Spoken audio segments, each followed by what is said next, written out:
Hello students, आज मेरा मन किया है कि मैं आप लोगों को कोशिका के अंग तंत्र पढ़ा दूं। ठीक, कोशिका से अंग तंत्र तक।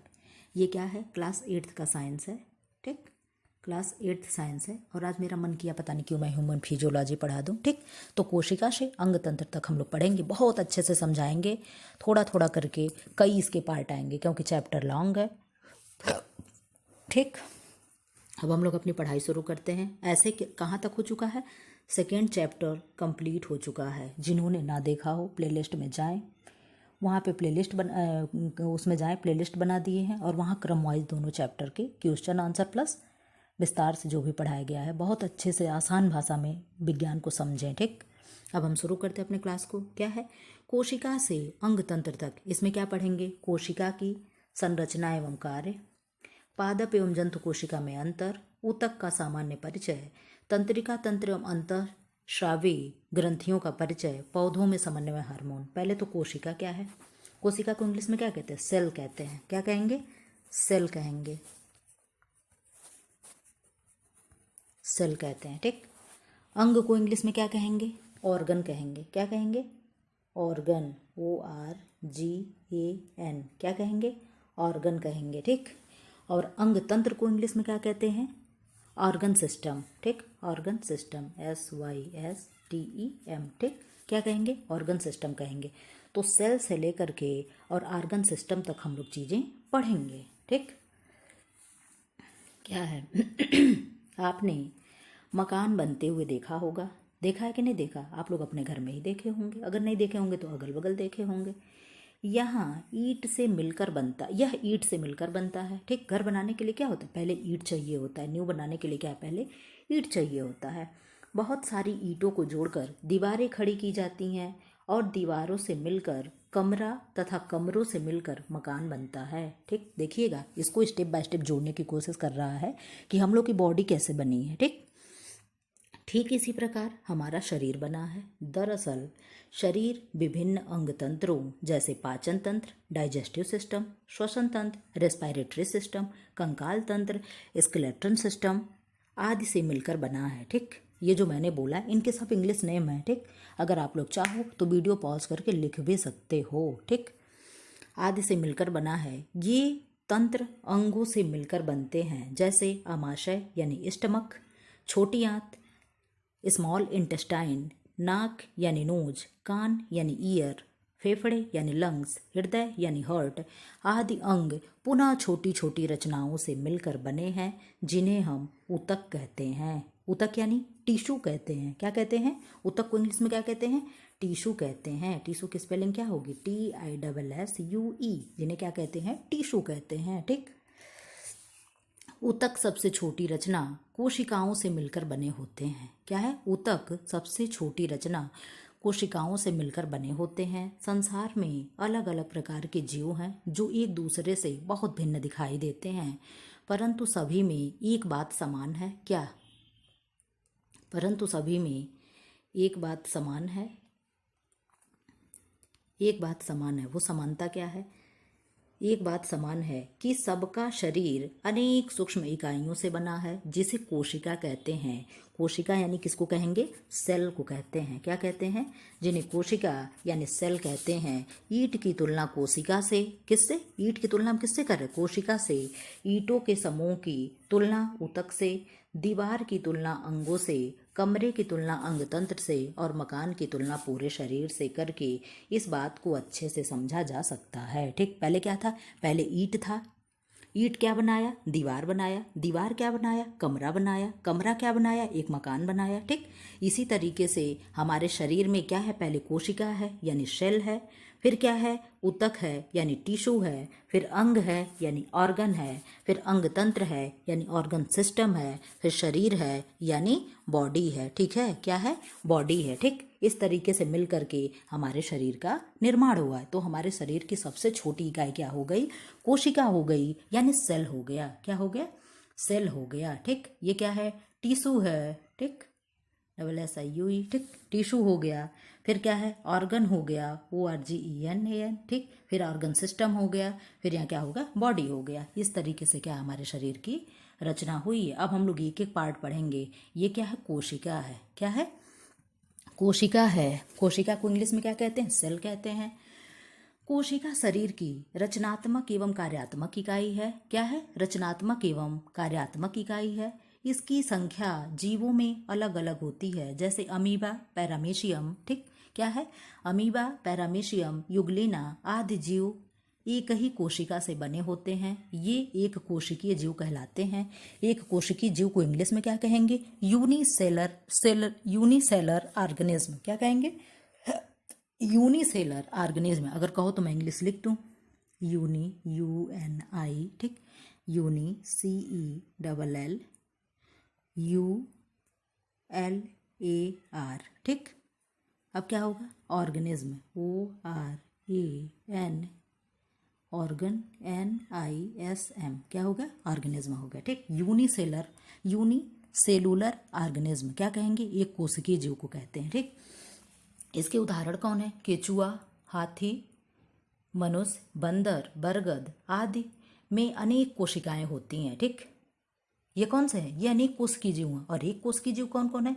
अमीबा, पैरामीशियम और युगलिना। ये तीनों कौन है? एक कोशिकीय जीव के उदाहरण हैं, यानी क्या है? यूनिसेलुलर ऑर्गेनिज्म के उदाहरण हैं। ठीक, और बहुकोशिकीय जीव कौन कौन से हो गए? केचुआ, मनुष्य यानी हम लोग, हाथी, बंदर, बरगद आदि क्या हैं?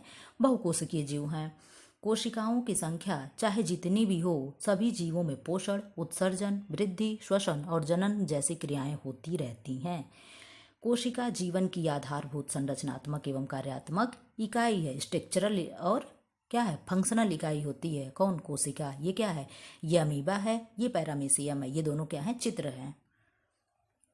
अब यहाँ से हम लोग देखते हैं क्या है? उपर्युक्त विवरण के आधार पर यह कहा जा सकता है कि जीवों के शरीर को बनाने की सबसे छोटी इकाई कोशिका है। यानी सबसे छोटी इकाई क्या है? कोशिका है। सेल्स हैं। जिस तरीके से हमारे घर को बनाने के लिए ईंट है, फिर ईंट क्या बनाता है? दीवार बनाएगा, दीवार एक कमरा बनाएगा, कमरा क्या बनाएगा? एक मकान बनाएगा। उसी तरीके से हमारे बॉडी में सेल है। पहले सेल है, फिर सेल क्या करेगा? टिश्यू बनाएगा, टिश्यू क्या करेगा? ऑर्गन बनाएगा, ऑर्गन क्या करेगा? ऑर्गन सिस्टम बनाएगा, और ऑर्गन सिस्टम क्या बनाएगा? एक बॉडी बनाएगा, एक हमें और आपको बना देगा। हिंदी में क्या होगा? पहले कोशिका होगा, फिर ऊतक होगा, फिर अंग होगा, फिर अंगतंत्र होगा, फिर बॉडी होगी। ठीक है, सबसे छोटी इकाई कोशिका है, जिससे जीवन के सभी कार्य होते हैं। कोशिकाओं की एक विशेषता यह भी है कि उनकी आकृति एवं आकार एक समान नहीं होती है। जैसे अमीबा अनियमित आकृति का जीव है, जबकि पैरामीशियम की आकृति चप्पल जैसी होती है। अभी पीछे आप लोगों ने देखा, अभी दिखा दे रहे एक बार फिर। ये क्या है?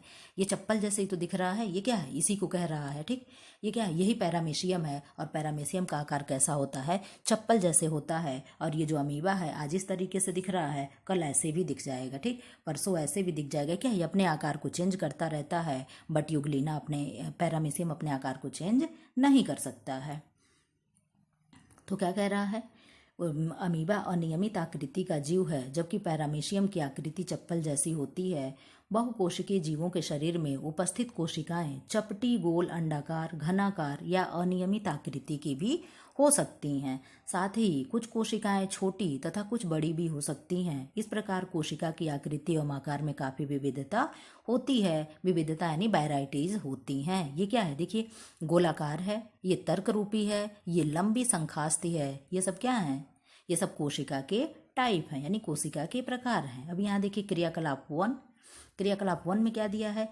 एक स्लाइड पर जल की 2 से 3 बूंदें लीजिए। इस पर प्याज की पतली झिल्ली का एक टुकड़ा निकाल कर रखिए।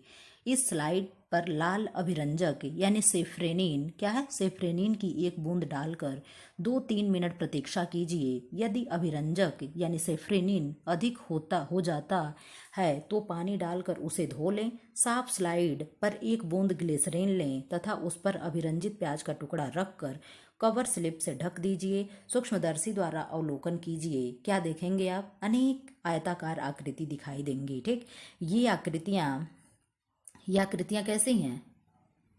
ये आकृतियां दिखाई देती हैं, अनेक आकृतियां। ये आकृतियां ही वास्तव में एक कोशिकाएं हैं, जिनसे मिलकर प्याज की झिल्ली बनी हुई है। ठीक है, ये क्या है? ये प्याज की झिल्ली है जो ऊपर फिगर में दिखाया गया है। और यही क्या है? एक कोशिकीय जीव है। केंद्रक यहाँ दिया है। केंद्रक को इंग्लिश में क्या कहते हैं?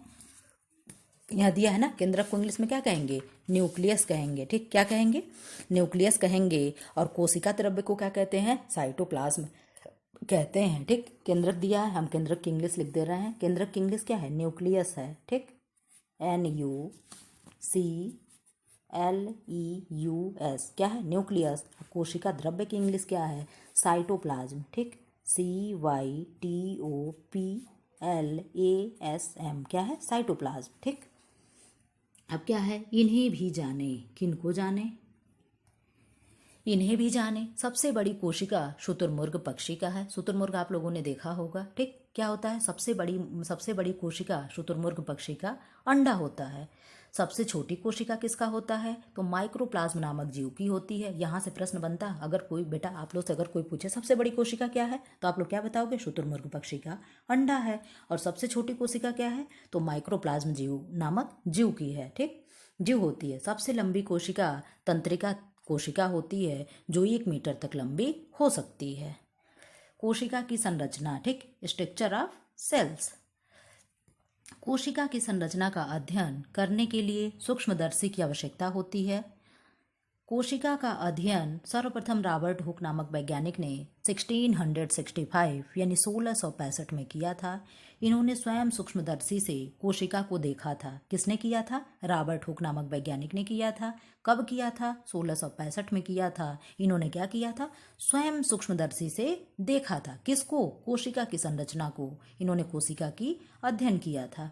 ये क्या है, ये कोशिका है, ठीक है, ये क्या है, ये कोशिका है। ये पादप कोशिका है। पादप कोशिका मतलब प्लांट सेल्स हैं। और ये क्या है, जंतु कोशिका यानी एनिमल सेल्स हैं, ठीक। ये क्या है, इनमें क्या कुछ अंतर है, आप लोग देखिए। ये क्या है, हरित लवक है। हरित लवक को इंग्लिश में क्या कहेंगे, क्या कहेंगे हरित लवक को इंग्लिश में, साइटोप्लाज्म।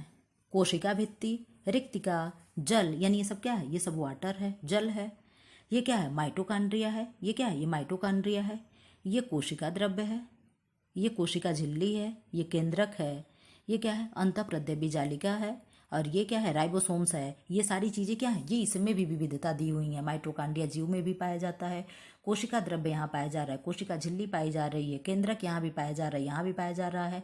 अंतःप्रद्रव्य जालिका भी पाई जा रही है। राइबोसोम्स भी पाए जा रहे हैं। लाइसोसोम पाए जा रहे हैं। सेंट्रोसोम पाए जा रहे हैं, ठीक। तो इसमें क्या अंतर है, क्या जंतु में पाए जा रहे हैं बट प्लांट में नहीं पाए जा रहे हैं। कौन सी चीज़ें हैं जो एनिमल में पाई जा रही हैं बट प्लांट्स में नहीं पाए जा रहे हैं। सामान्यतः एक कोशिका में कोशिका झिल्ली, केंद्रक तथा कोशिका द्रव्य नामक 3 भाग होते हैं, ठीक। साथ ही कोशिका द्रव्य में अनेक छोटी छोटी रचनाएं भी दिखाई देती हैं, जिन्हें कोशिकांग कहते हैं। क्या कहते हैं, कोशिकांग कहते हैं। संरचनात्मक दृष्टि से पौधों एवं जंतुओं की कोशिकाएं अलग अलग प्रकार की होती हैं। पौधों एवं जंतु की कोशिका में कुछ कोशिकांग समान तथा कुछ कोशिकांग असमान होते हैं। एक पादप एवं जंतु कोशिका की संरचना चित्र 6.4 अ व चित्र 6.4 ब में दर्शाई गई है, ठीक। फिगर कहाँ था, ऊपर था। इसमें सारी चीज़ें दर्शाई गई हैं। अब क्या है, प्रमुख कोशिकांग एवं उनके कार्य, ये हम लोग क्या करेंगे, नेक्स्ट वीडियो में देखेंगे, क्योंकि वीडियो बड़ा हो जाएगा और ये चैप्टर थोड़ा हार्ड है, इसलिए आप लोग को समझ में नहीं आएगा, ठीक। इन सारे चीज़ों को मैं इंग्लिश में एक बार बता दूं फटाफट कि सारी चीज़ें क्या हैं। जैसे कि कोशिका झिल्ली को इंग्लिश में क्या कहेंगे, सेल मेम्ब्रेन कहेंगे या प्लाज्मा मेम्ब्रेन कहेंगे, प्लाज्मा मेम्ब्रेन कहेंगे। कोशिका भित्ति को इंग्लिश में क्या कहते हैं, तो सेल वॉल कहते हैं। केंद्रक को इंग्लिश में क्या कहते हैं, न्यूक्लियस कहते हैं। कोशिका द्रव्य को इंग्लिश में क्या कहते हैं, साइटोप्लाज्म कहते हैं, ठीक। माइटोकॉन्ड्रिया इंग्लिश में माइटोकॉन्ड्रिया ही कही जाती है। और हरित लवक इंग्लिश में क्या कहा जाता है, क्लोरोप्लास्ट कहा जाता है। और तारक काय को इंग्लिश में क्या कहते हैं, सेंट्रोसोम कहते हैं। क्या कहते हैं, सेंट्रोसोम कहते हैं। रिक्तिका को इंग्लिश में क्या कहते हैं, वैक्यूल कहते हैं। गाल्जी काय क्या है, गाल्जी काय ही है। लाइसोसोम लाइसोसोम ही है। राइबोसोम को इंग्लिश में भी राइबोसोम्स ही कहते हैं। अंतःप्रद्रव्य जालिका को क्या कहते हैं, एंडोप्लाज्म रेटिकुलम। ये सब क्या है, इन सब के इंग्लिश में नाम है। एक दिन हम क्या करेंगे, इनको अलग से आप लोगों को नोट करवा देंगे। ऐसे वीडियो पाने के लिए चैनल को लाइक करें, शेयर करें एंड सब्सक्राइब करें। और वो चीज़ें मुझे बता दीजिएगा कि क्या है, मानव शरीर की सबसे छोटी संरचना क्या है। जिस तरीके से घर को बनाने के लिए पहले ईंट की आवश्यकता होती है, उसी तरीके से बॉडी बनता है तो पहले क्या होता है, पहले शेल होती है कि पहले टिश्यू होता है। ये चीज़ें मुझे कमेंट बॉक्स में कमेंट कर दीजिएगा।